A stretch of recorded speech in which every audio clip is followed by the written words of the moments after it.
Mr. Sokolov, Call me Lally. you're looking for someone to write your life story.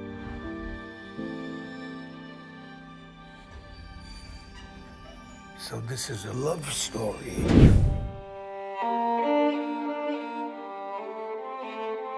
I was familiar with it from reading the book, yeah. It was such a phenomenon back in the UK, and yeah, I read it in 2018 and was blown away by it. It was such a unique story, and fell in love with Lali and Geeta and was so invested in them, and yeah, I was a big fan.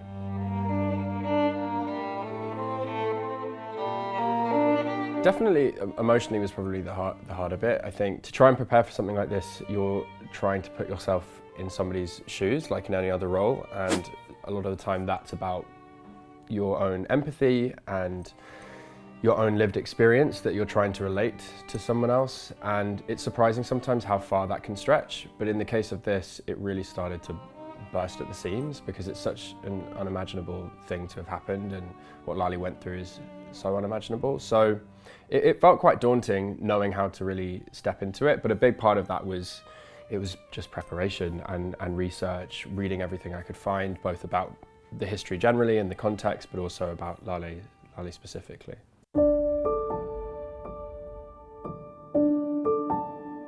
Strangely, but before I did it, I thought shaving my head would be like the easiest part. Like I thought it would just, you know, it was part of the process. I thought it would be the least of my worries, and it was really surprising when I came to do it how much of a moment it felt like I was having. In another context, it's just a haircut. But I think when I looked at myself in that room that I was having it done, and all over the walls are these images of people from that time, and the association of why people's heads were being shaved and removing people's identity, or trying to, it became really poignant, especially because everyone was doing it, and so all around me, men, women, short hair, long hair, all this hair just falling to the floor, it definitely felt quite moving.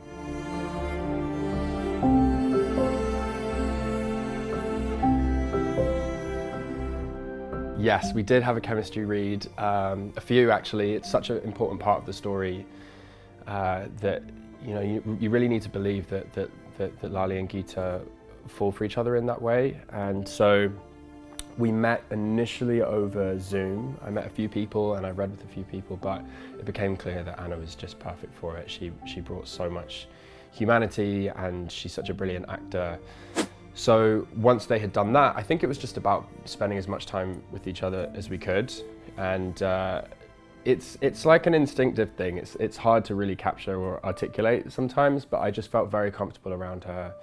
I felt very safe with her. We're doing really challenging scenes, going to really vulnerable, dark places. So you want to be able to trust your co-actor and your partner, and I really did.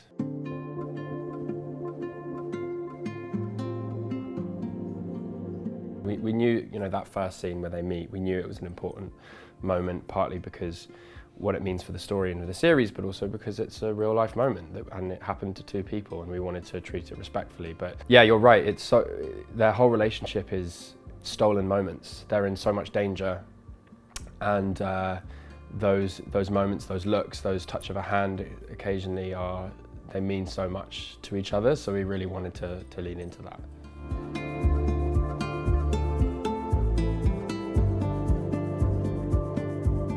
Something that I love about Lali, which I think he probably finds in himself having met her, is just this total compassion and commitment to others, and also strength.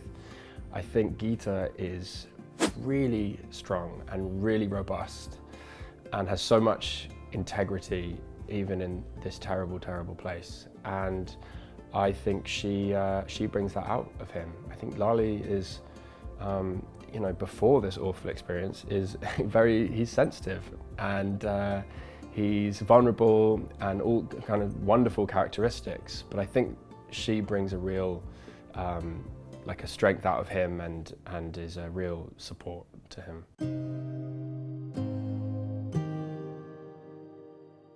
Yeah, their love story is very unique. I think a lot of survivors talk about the fact that when they were in the camp, they were desperately trying to find something that they could hold on to. And for many people, that was a partner, a loved one, an experience that they'd had before. And very few, it was people that, you know, it was something that they had experienced within the camp.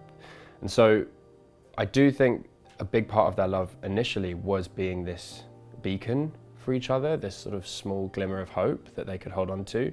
But the part of it that I find so extraordinary is that they were able to survive, and then they lived the rest of their lives. But you know, it's such a traumatic thing to have happened, and even though it's incredibly bonding on one level, you have to go through so much to try and come out of that place and to in some way process it, which I think is probably impossible. And all of the emotional changes and all of the physical changes and moving country, moving continent, trying to build a new life, the fact that they were able to hold on to each other through all of those things made me think that they have something really special going on there. There's something in their love that's quite unique.